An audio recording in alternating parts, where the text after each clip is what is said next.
mene Ministerstva dopravy Slovenskej republiky som chcela privítať na dnešnej tlačovej konferencii na tému investícií do bezpečnosti železničnej dopravy. Tieto investície pochádzajú z európskych zdrojov a práve dnes sú zmluvy o financovaní z nástroja CEF odovzdanej slovenskej strane.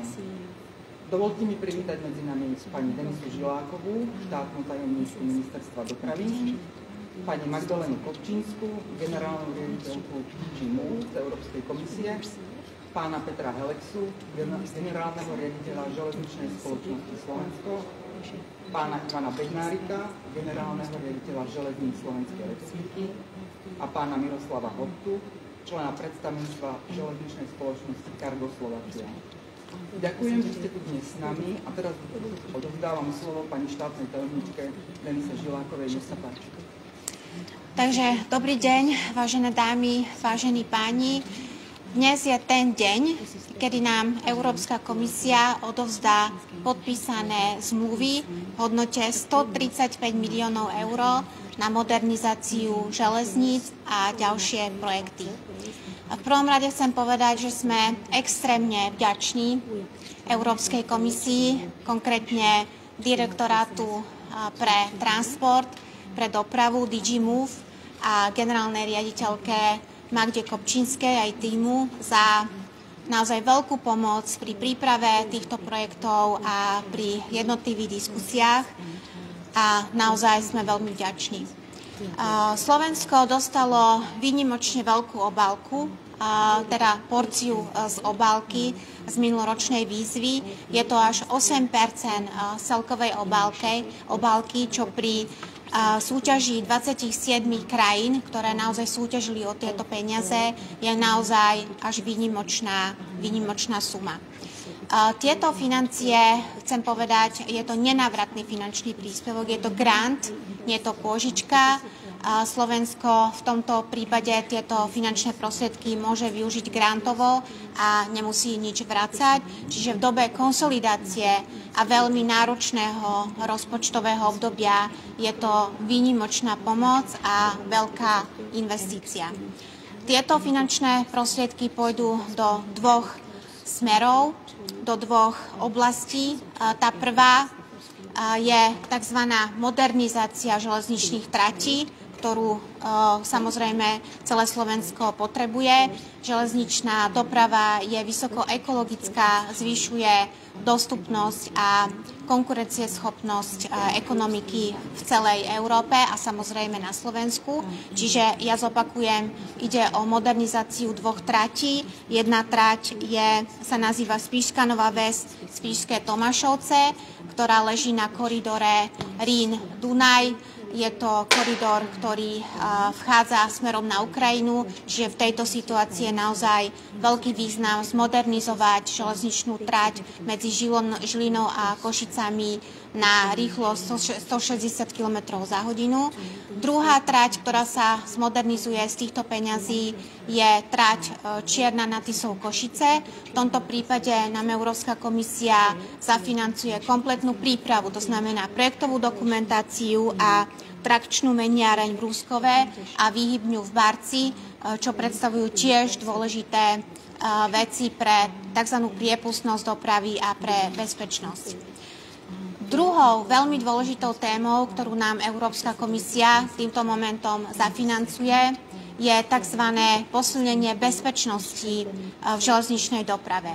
Vzhľadom na to, čo sa stalo posledný mesiac v Rožňave, vieme, že Slovenská republika musí urobiť všetko preto, aby železničná doprava bola bezpečnejšia, aby sa nám nestávali nešťastia, ktoré ohrozujú zdravie a život ľudí. Čiže v tomto prípade Európska komisia investuje do tzv. Systému ETCS. Je to medzinárodný európsky systém, ktorý zvyšuje bezpečnosť takým spôsobom, že automaticky sleduje bezpečnosť železničnej dopravy, a to tak, že napríklad v prípade, keď existuje prekážka na trati, tak ETCS vlak automaticky spomalí, respektíve zastaví. To znamená, že sa nemôže stať to, čo sa stalo napríklad v Rožňave. Ide o dva projekty ETCS, ktoré sa budú inštalovať do nákladných lokomotív pre železničnú spoločnosť ZSSK Cargo. Ide o 23 nákladných lokomotív a v prípade osobnej dopravy, kedy sa ETCS bude inštalovať prostredníctvom spoločnosti ZSSK, tak ide o 29 osobných lokomotív. Keď sa tento systém nainštaluje, tak nebude dochádzať k tejto nehodovosti. Viac o tom povedia naši kolegovia z všetkých troch spoločností. Čiže ešte raz sa teším, že európske peniaze k nám prišli. Sme extrémne vďační pani generálnej riaditeľke a jej tímu a sľubujeme, že tieto finančné prostriedky budú využité včas a správnym spôsobom. Ďakujem veľmi pekne, pani Žiláková. Teraz nasleduje generálna riaditeľka DG-MOVE Magdalena Korčinská. Thank you so much, and dear State Secretary Zhilakova, dear Denisa, and dear friends and partners, it is really an exceptional moment for me to be here in Košice. Ďakujem pani Žilákovej, partnerom a zúčastneným. Je naozaj pre mňa, je to moja česť, že tu môžem byť v Košiciach. I am here indeed to symbolically hand over grants for 135 million euro under the latest call of Connecting Europe Facility program. Som tu, aby som symbolicky odovzdala grantové zmluvy v hodnote 135 miliónov korún v rámci poslednej CET výzvy. But this amount of 135 euro comes in addition to all the excellent projects that Slovakia already obtained from Connecting Europe facility since 2014 to the amount of nearly 1 billion euro. Je to iba čas z toho všetkého, čo Slovensko už z danej výzvy dostalo. Od roku 2014 v podstate pokrýva táto čiastka 1 miliardu eur. I'm mentioning that because those of us who work in transport and on transport, and it's enough to look around the place where we are now, know that building transport infrastructure is a very complex, very complicated and sometimes time-consuming effort. Tí, ktorí pracujeme v oblasti dopravy, na doprave, vieme, že infraštruktúra je naozaj veľmi náročná záležitosť. We had an excellent discussion with State Secretary before this ceremony, looking at what has been done in Slovakia, but also what will be done in Slovakia as part of the next budgetary discussions on the next multi-annual financial framework for the European Union. Mali sme vynikajúcu diskusiu ohľadne toho s pani tajomničkou, ohľadne toho, čo sa už urobilo a čo sa bude v rámci nového rozpočtového európskeho balíka vlastne vykonávať. Improving connectivity, including rail connectivity, is important for Slovakia, but is also important for this entire part of Europe. By making stronger, better working rail connections with Austria, with Czechia, with Poland, but with also Ukraine, Slovakia is enhancing competitiveness of European Union economy. V rámci tohto projektu, tento projekt je teda dôležitý nielen pre Slovensko ako také, ale aj pre európsky priestor, čím sa zlepšuje nielen prepojenosť, ale a konkurencieschopnosť Slovenska. But what is also important is that connectivity, that new infrastructure and operations that we help to create, that they remain safe. And I can only echo here the words expressed by State Secretary that we want to make sure that the accident that happened in the last a couple of weeks ago will not be repeated. Installing new traffic management system on the rail lines will make rail connections in Slovakia safer. Čiže vlastne toto nové prepojenie, nové prevádzky zabezpečujú nielen bezpečnosť, ale aj to, aby sa vlastne takéto nehody už nestali a tomu bude napomáhať zabezpečovací systém, ktorý bol spomínaný. Transport connections are not only about competitiveness, but nowadays they are more and more about security and resilience of European transport network. And for that reason, I'm also very happy that Slovakia has been making good use of the military mobility projects that were offered in the current financial framework. And I do look forward to working with Slovakia also in the new European budget also on connections that will be funded through military mobility. Týmto sa zabezpečuje nielen bezpečnosť a odolnosť samotného európskeho priestoru alebo jeho prípravy, ale taktiež v rámci CET bude zahrnuté aj vlastne vojenská mobilita, na ktorej budem v rámci nového rozpočtového obdobia so Slovenskom spolupracovať a na čo sa teším. But I'll stop with that, and we are really here to hand over that money. Before I do, I would also like once again to thank the Transport Ministry, but also all companies that worked hard to prepare those projects and to be able to convince us that those projects are ready to be built, ready to be deployed, and are ready to start running and operating for the benefit of citizens in Slovakia, but also for the benefits of citizens of the European Union. Takže už bolo dosť príhovoru. Týmto by som chcela prejsť k samotnému odovzdaniu spomínaných zmluv. A ďakujem vlastne jednak ministerstvu a jednak všetkým zúčastneným spoločnostiam na tom, že nás boli schopní presvedčiť o tom, že tie peniaze idú do správnych rúk. I have 4 symbolic pieces of paper here, and there's quite a lot of money attached to those symbolic pieces of paper. Ide síce len o symbolické kúsky papiera, ale tie za nimi stoja spomínané peniažky. I think we are ready to start, and the first the first paper concerns, as you had all that explained, you will now see it on the screen, so maybe come here, and that's indeed the modernization of railway line Žilina-Košice, and the grant of nearly 97 million euro, and I'm That's happy me. to.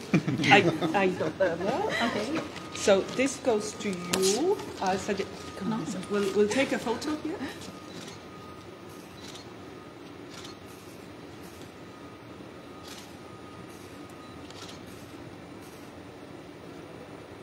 Thank you. And Congratulations. Thank you. One more, please, because they are two projects.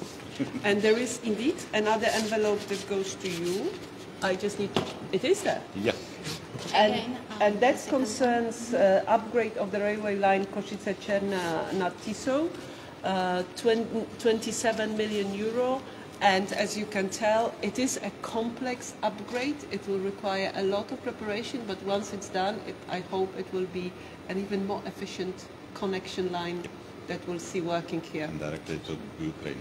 Čiže ja preložím, je to Košice, Černá nad Tisou a zahrňa to nielen teda prípravné práce, ale aj komplexný pohľad na celú infraštruktúru v tomto okolí. Sorry. Okay. Thank you.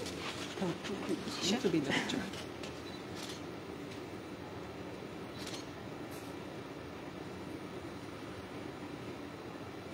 Thank you. So that's for you. Congratulations. Thank you so much. And it's only the beginning. Now it has to be Yeah, I done. know.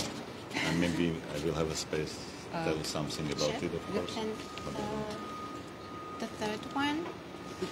No? Okay. Oh. I will tell something, if possible.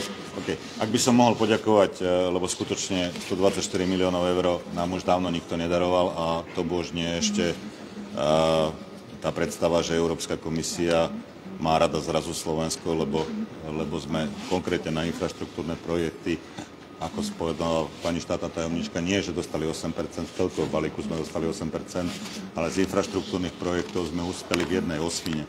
To je nepredstaviteľné, že sme boli takto uprednostnení a týmto by som chcel veľmi poďakovať. A ja verím, že v CEF3, ktorý je pripravovaný, ako pani generálna riaditeľka Kopčinská spomenula, a že je teraz v riešení, čiže v CEF3 budeme ďalej s touto úspešnosťou pokračovať minimálne tak ako doteraz, lebo slovenské železnice a aj všetci železničiari si naozaj zaslúžia, aby tie železnice boli modernejšie. Ďakujem. Thank you. The next envelope goes for the delivery and installation of ETCS system, and I will allow a Secretary of State to explain to you what ETS system is about. Ja to preložím, takže je to systém ETCS, ktorý Európska komisia DigiMove grantuje ide zabezpečovať pre železničnú spoločnosť Slovensko. Je to systém, ktorý, ako som už hovorila, bude predchádzať nehodám a automaticky kontroluje pohyb vlakov s tým, že ešte raz, keď je niekde prekážka, tak vlak dokáže automaticky spomaliť, respektíve zastaviť. Auto vlastne pri týchto nehodách ide. And it is critical for safety indeed, as you said. So, there is the grant in the amount of 5,280,000. Thank you very much. First you need to stand for the photo, then you're going to get the money.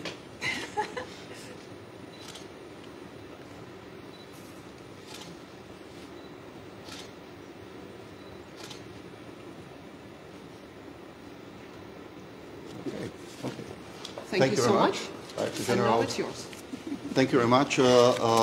Chcel by som takisto veľmi pekne poďakovať či už priamo pani generálnej riaditeľke, celému vlastne týmu DG Move a týmu CEF a v neposlednom rade teda pani štátnej tajomničke a jej super týmu kolegov, ktorí sa zapodievajú eurofondami. My tie peniaze skutočne, we'll put the money in good use. Tie peniaze skutočne veľmi rýchlo a veľmi pragmaticky využijeme. My z eurofondov investujeme nielen z programu CEF, ale takisto z programu Slovensko. Za mňou vidíte jednu z našich 45 nových jednotiek Panther, ktoré do konca budúceho roka budú vlastne všetky vybavené systémom ETCS za pomoci programu Slovensko a samozrejme z programu CEF budeme investovať do ďalších 29 vlakov, tak aby sme našu dopravu osobnú spravili ešte bezpečnejšou. Takže ešte raz veľká vďaka a tešíme sa na tento projekt a aj na ďalšie projekty. Takisto na tento projekt máme už podpísanú zmluvu a v podstate čakáme. We are just waiting for the money, the contract is signed and we will be basically starting implementation very soon. And the last check that I'm handing over is for the ZSSK cargo, and I have to say I'm very happy because we sometimes forget that trains also are important for cargo transportation. Slovakia is a critically important country when it comes to automotive industry in Europe, and I'm very happy that the installation of ERTMS and ETCS system will make cargo operations easier, faster, safer.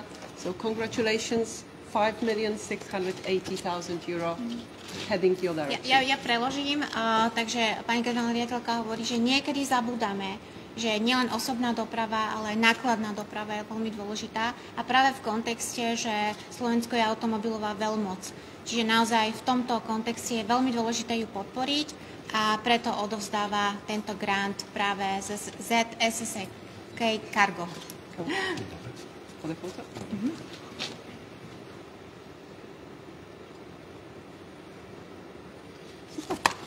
Congratulations. Dobre, takže takisto, vážené dámy, vážení páni, ja by som chcel takisto poďakovať zástupcom Európskej komisie za pomoc, že môžeme, jak to bolo spomínané, že môžeme vybaviť si svoju flotilu nosných hnacích dráhových vozidiel Rady 6363 v počte 23, že nám pomôže tento grant nejak prekonať. Takisto, ako pani štátna tajomnička povedala, že chcel som zdôrazniť, že fakt to ETCS pomôže nielen zvýšiť bezpečnosť a plynulosť, ale nám aj tú ekonomiku, pretože napríklad pri prechode štátnych hraníc nemusíme už prepriahať iný rušeň, ale tento pôjde do zahraničia, môže ísť rovno až o to. Takže to znamená, že ešte raz chcem veľmi poďakovať za tento grant.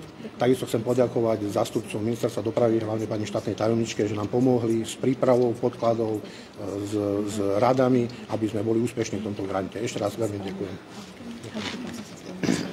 Ďakujem veľmi pekne za vaše príhovory a hlavne za ceremonii odovzdania grantových príjmov. A teraz nasleduje priestor na vaše otázky. Nech sa páči.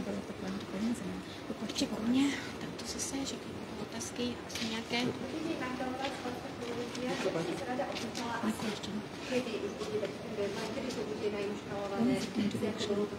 Tak on sa pýta na inštaláciu asi ETCS. On sa pýta na inštaláciu. Ja to skúsim trošku vysvetliť. Ono sa bavíme o dvoch rôznych systémoch, alebo o tom istom systéme, ktorý sa inštaluje aj do tratí a inštaluje sa aj do vozidiel. Čiže moji dvaja kolegovia dostali relatívne dosť peňazí, ale relatívne drobné na to, aby nainštalovali na niektoré svoje lokomotívy zariadenia, zatiaľ čo Železnice Slovenskej infraštruktúry ako správca infraštruktúry a kvality tých koľají na tých nosných koridorových tratiach ETCS inštaluje.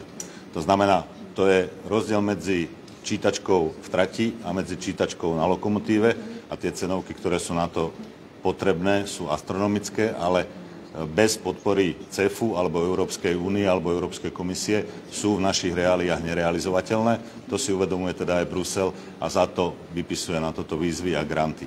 Ale v princípe dneska dokončujeme Pantery, o to vám povie asi pán Helexa viac, a 363 sú potrebné primárne to, čo zdôraznil kolega Hopta, na to, aby ŽS Cargo mohlo podnikať s tými vlakmi aj v zahraničí, lebo napríklad Česká republika na koridore, ktorý priamo naväzuje na náš koridor, na československej hranici, je už nevyhnutná prevádzka s vozidlom, ktoré má funkčné ETCS. Takže v takom prípade by museli ten vlak odopnúť a zapnúť tam českú lokomotívu, zatiaľ čo teraz môžu pokračovať vlakom ďalej. To je preto pochopenie, čo to ETCS znamená nainštalované do vozidla. Dobre, a teraz asi konkrétna otázka smerovala k týmto projektom. To znamená ETCS násobke. Dobre, ja ďakujem pekne takisto Ivan za vysvetlenie. Tým pádom ja sa sústredím už len na naše vlaky. Stratégiou našej spoločnosti je, že všetky nové vozidlá, to znamená či lokomotívy alebo ucelené jednotky, ako napríklad vidíte tu, už kupujeme so systémom ETCS vstavaným.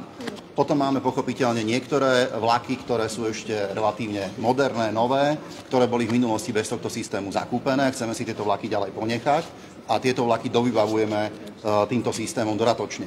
To je presne situácia týchto Panterov. Tie budú všetky do konca roka 2026 vybavené systémom všetkých 45, ktoré nám ešte aj prídu.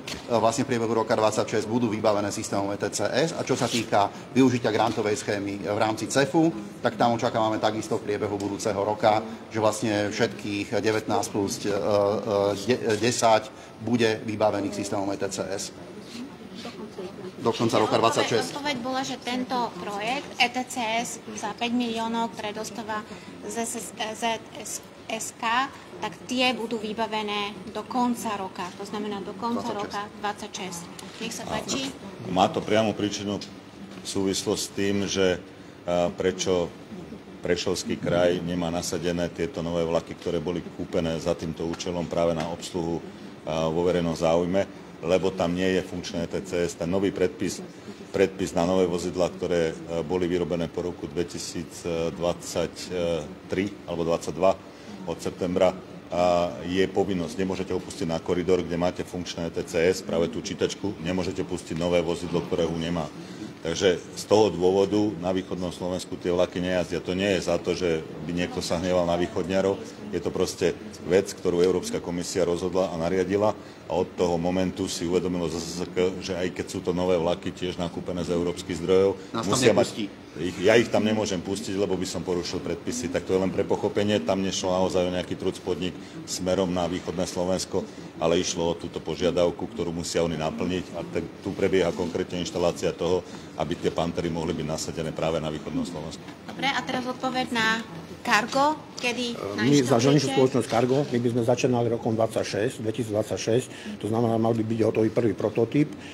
Koniec projektu počítame asi, myslím, že koncom roka 2029. To nie je to, proste museli sme to rozdeliť, lebo nemôžeme uvoľniť, vzhľadom tomu, že tá montáž ETCS trvá určitú dobu na tú jednu mašinu a nemôžeme už uvoľniť všetkých 23 kusov, to znamená, preto máme to rozložené až do roku 29. Je to niekde v druhej polovici roka 29, končenie projektu.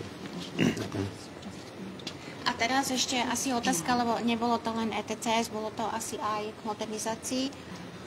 Možno k modernizácii, tak áno. My máme dva projekty, ktoré sú rozsahovo veľa drahšie, ako sme dneska dostali a vybojovali vďaka aj štátnej tajomničke podporu na to, aby ten projekt vyzeral tak, ako Európska únia a Európska komisia potrebuje, aby tie projekty vyzerali. Za to ešte zvlášť vďaka konkrétne pani štátnej tajomničke, lebo veľkú zásluhu má ona osobne. Ale treba si uvedomiť to, že my hovoríme o stovkách miliónov eur, ktoré na tieto dva projekty potrebujeme, teda na severný koridor a na spojenie kvalitnejšie Košice, alebo teda koridoru z Košic do Čierne nad Tisou. A viem, že Európska komisia, poťažmo CEF, ako Connecting Europe Facility, posudzoval úroveň tých našich žiadostí a dostali sme tam veľmi podobný rating ako na to, čo nám na konci dňa financujú. Takže ja verím, že práve to, čo som aj spomenul pani Kopčinskej, že v CEF3 bude dostatok alokovaných zdrojov, aby sme úspešne mohli pokračovať s dofinancovaním, ktoré budeme potrebovať. A pre pochopenie aj divákov, aj vás, tak sa bavíme o 800 miliónoch eur, ktoré dokončenie tých koridorov bude stáť. To znamená, že tieto peniaze spustia ďalšiu a ďalšiu vyvolanú investíciu a spoliehame sa na to, že dostaneme tú pomocnú ruku z Európskej komisie, lebo neviem si dosť dobre predstaviť, že by v časoch, ktoré Slovenská republika dneska prežíva, by niekto prišiel na ministerstvo financií s požiadavkou, že potrebuje ďalšiu miliardu. Takže bez pomoci Európskej komisie si žiaľ nepomôžeme. Ďakujem. Ďakujem veľmi pekne. Ešte nejaké ďalšie otázky? Ak nie sú otázky, my vás teraz pozývame spoločne s našimi hostiami dovnútra vlastne Pantera, kde sa inštalácia ETC z tejto chvíli prebieha. S kolegom nám vysvetlia, ako to celé prebieha, čo tam všetko je a čo všetko to obnáša, keď sa takýto systém dozamontuje. Ďakujem ešte raz veľmi pekne za celú tlačovú konferenciu, hosťom aj vám. Teraz nech sa páči, prosím vás, dodržiavajte bezpečnostné opatrenia.